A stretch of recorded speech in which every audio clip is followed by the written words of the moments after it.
اور کن کن شرائط کا اس کے لیے جامع ہونا ضروری ہے. اگر وہ ہوں گی تو وہ پیر کامل ہوگا، اگر وہ نہیں ہے تو وہ پیر ناقص ہے.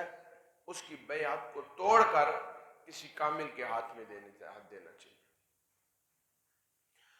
جہاں تک بیعت کا تعلق ہے تو بیعت نبی کریم صلی اللہ علیہ وآلہ وبارک وسلم کی سنت مطہرہ ہے، اور یہ ہے کہ اپنا ہاتھ کسی کے ہاتھ میں دینا.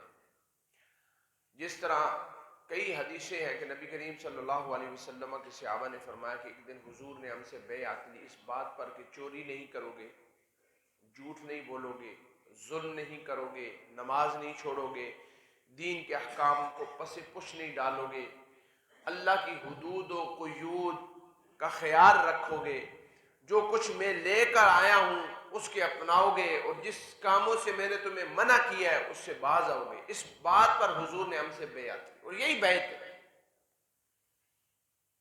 مقصود بیعت کا یہ ہوتا ہے کہ انسان اپنے اندر کی دنیا کو روشن کرے، اور اس کے لیے ایک رہبر اور رہنما ہونا چاہیے، استاد ہونا چاہیے، اور یہی پیر ہے. تاکہ جو آپ کے اندر نقص اور کمزوری ہے شریعت کے لحاظ سے، وہ سٹیپ بائی سٹیپ ان چیزوں کو جو آپ کے اندر کمیاں کجیاں ہیں ان کو دور کر کے آپ کو تراش کے ایک کامل مسلمان بنا کے اللہ کی بارگاہ میں پیش کر دیں. اصل ولی کا مقصد یہ ہوتا ہے. تو ہمارے فقہاء نے، محدثین نے، خصوصاً مجدد میعت حاضرہ کشتہ عشق و محبت امام اہل سنت شاہ امام احمد رضا خان فاضل بریلوی رحمۃ اللہ علیہ نے پیر کامل کی 4 شرطیں بیان کی ہیں.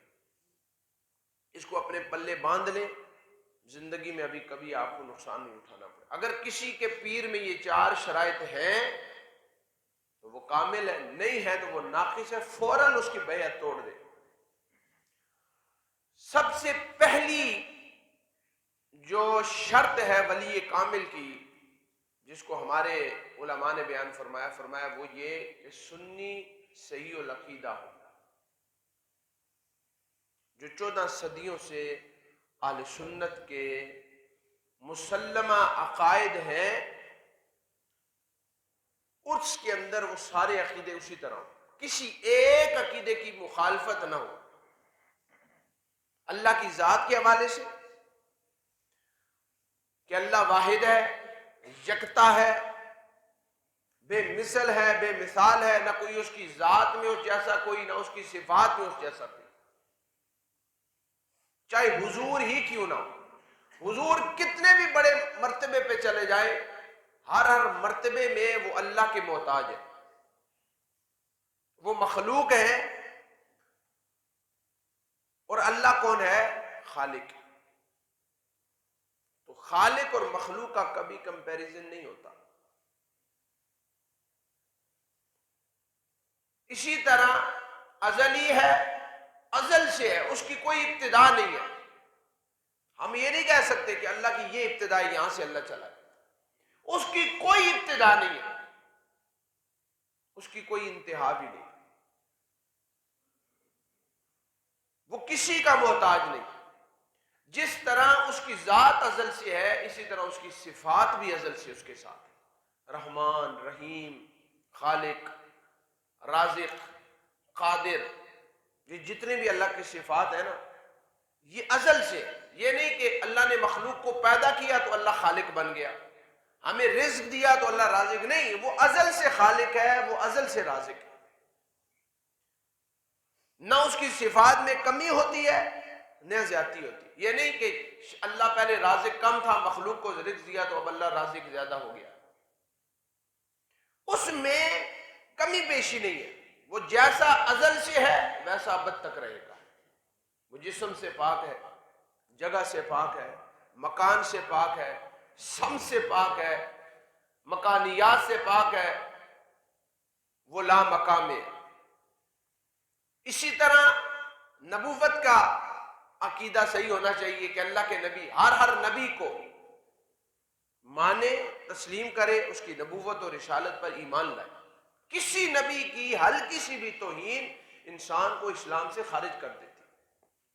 اور ہمارے نبی حضرت محمد مصطفیٰ صلی اللہ علیہ وسلم اللہ کے آخری نبی ہیں، آپ کے بعد نبوت کا سلسلہ بند ہے۔ عذاب قبر پر حق ہے، زندگی اور موت پر حق ہے، دوبارہ اٹھنا حق ہے، قرآن اللہ کا کلام ہے۔ یہ جتنے بھی عقیدے ہیں نا، اس کے عقیدے درست ہو، کسی اہل بیت اطہار کے فرض سے نفرت نہ کرتا ہو، اور کسی رسول اللہ کے صحابی کا دل میں بغض نہ ہو۔ یہ ایک ولی کے لیے ہونا ضروری ہے۔ شاید آج کل کیونکہ بعض ایسے لوگ آگے ہیں جو حضرت مولا علی کے عشق میں سیدنا امیر معاویہ رضی اللہ تعالی عنہما وسلام اللہ علیہم اجمعین کیا بغض رکھتے ہیں، چاہے سید ہو چاہے غیر سید ہو۔ جب سیدوں کے سردار امام حسن نے صلح کی اور بیعت کی، اور امام حسین نے سیدنا امیر معاویہ رضی اللہ تعالیٰ عنہ کے ہاتھ پر بیعت کر کے انہیں بادشاہ سپرد کر دی، اب قیامت تک کے لیے ہماری زبانیں ان کے بارے میں بالکل بند ہونی چاہیے، تعریف میں کھلنی چاہیے، ان کے خلاف بکواسات سے باز آنی چاہیے۔ پہلی شرط پیر کامل کی کیا ہے کہ وہ سنی صحیح العقیدہ ہو۔ دوسری شرط کیا ہے پیر کامل کی؟ دوسری شرط پیر کامل کی یہ ہے کہ وہ عالم ہو۔ اچھا، ایک مروجہ عالم ہے، جس طرح میں عالم ہوں، میں نے بطور فنون کو پڑھا ہے 10 سال، پھر تخصص کیا ہے، میں نے مفتی کورس کیا ہے 13-14 سال میں نے اپنا پوری زندگی کی ایک تعلیم میں گزارے ہیں۔ کیا یہ عالم ہونا ضروری ہے؟ نہیں، یہ عالم ہونا ضروری نہیں ہے۔ اتنا علم ہو کہ وہ اپنی ضروریات کے مسائل کتابوں سے نکال کر اپنی اصلاح کر سکے۔ مثلا اسے پتہ ہو نماز کے فرض کتنے ہیں، اگر شادی شدہ ہے تو اسے نکاح کی ساری شرائط کا علم ہو۔ ضروریات جو علم ہے وہ اسے ضروری ہے۔ اجہل نہ ہو، جاہل نہ ہو، اسے پتہ ہی نہ ہو کہ نماز کیا ہے، روزہ کیا ہے، زکوٰۃ کیا ہے، حج کیا ہے، صوم و صلات کیا ہے، شریعت مصطفیٰ کیا ہے، اسے کلمہ ہی نہ آتا ہو، اسے ضروریات دین کا ہی پتہ نہ ہو، اسے ختم نبوت کی ڈیفینیشن نہ آتی ہو، تو ایسا شخص پیر کامل نہیں ہو سکتا۔ عالم ہونا ضروری ہے۔ تیسری شرط کیا ہے؟ تیسری شرط ولی کامل کی یہ ہے کہ وہ فاسق مولن نہ ہو۔ فاسق مولن کسے کہتے ہیں؟ فاسق مولن اس شخص کو کہتے ہیں جو اعلانیہ فسق کرنے والا۔ اعلانیہ فسق کسے کہتے ہیں؟ اعلانیہ فسق یہ کہتے ہیں مثلا با جماعت نماز کو بغیر عذر شرع کے ترک کرنا فسق ہے، گناہ کبیرہ کا مرتکب ہونا فسق ہے۔ کسی بھی گناہ کبیرہ کا مرتکب ہو تو ایسا شخص فاسق مولن ہے، اعلانیہ، یعنی جو بندہ، جو پیر جان بوجھ کے بغیر عذر شرع کے نماز با جماعت کو ترک کرتا ہے، نماز کو ترک کرتا ہے تو وہ تو اشد گناہ ہے۔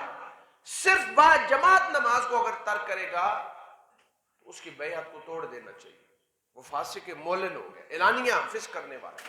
ہمارے ہاں تو کچھ ایسے لوگ بھی ہیں جو ڈائریکٹ مکے اور مدینے میں نماز پڑھ کے بھی آ جاتے ہیں۔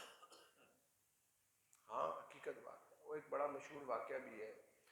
اصل میں ہمارے ہاں پیر اس سے مانا جاتا ہے جو غیب کی خبریں بتانے والا ہو، ٹھیک ہے نا، عجیب و غریب کرتب دکھانے والا ہو، بڑی بڑی تصویریں آمیزہ ہوں، یعنی ایک ماحول برے صغیر پاک و علم کا۔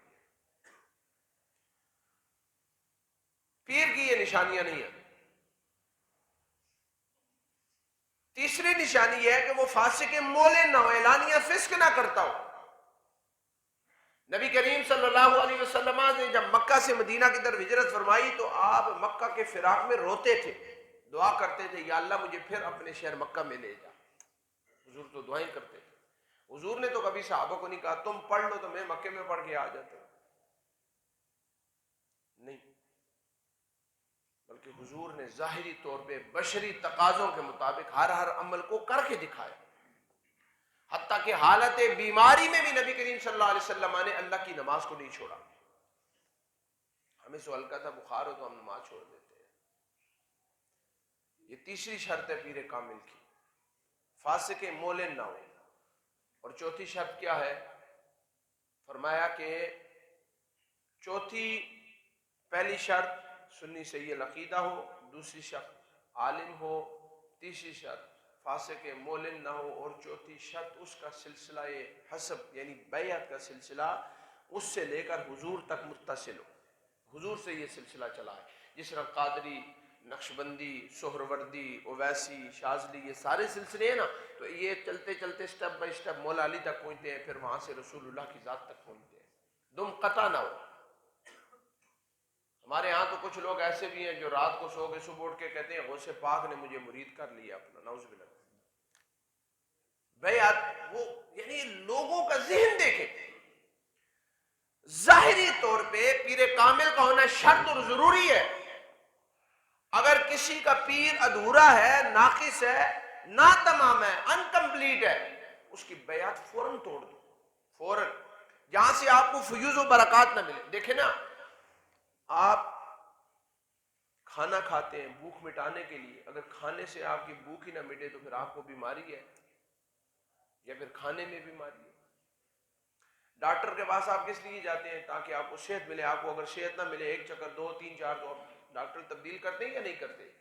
یار دوسرے کو دوسرے سے ملا، تیسرے کو چوتھے سے، جب تک شفا نہ ملے آپ چینج کرتے رہتے ہیں.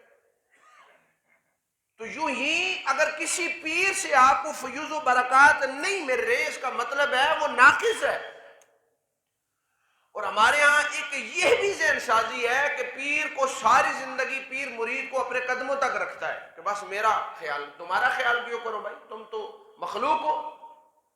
تصور اگر کروانا ہے پیر نے تو رب ذوالجلال کا کرانا ہے، حضور کی صفات کا کرانا ہے، حضور کی ذات کا کروانا ہے. کہ تمہیں دیکھیں نا، نبی کریم صلی اللہ علیہ وسلم دنیا میں تشریف لائے تو کیا حضور نے کبھی کہا میری عبادت کرو؟ صحابہ مجھ تک پہنچ گئے تو بس اللہ تک پہنچ گئے ہو.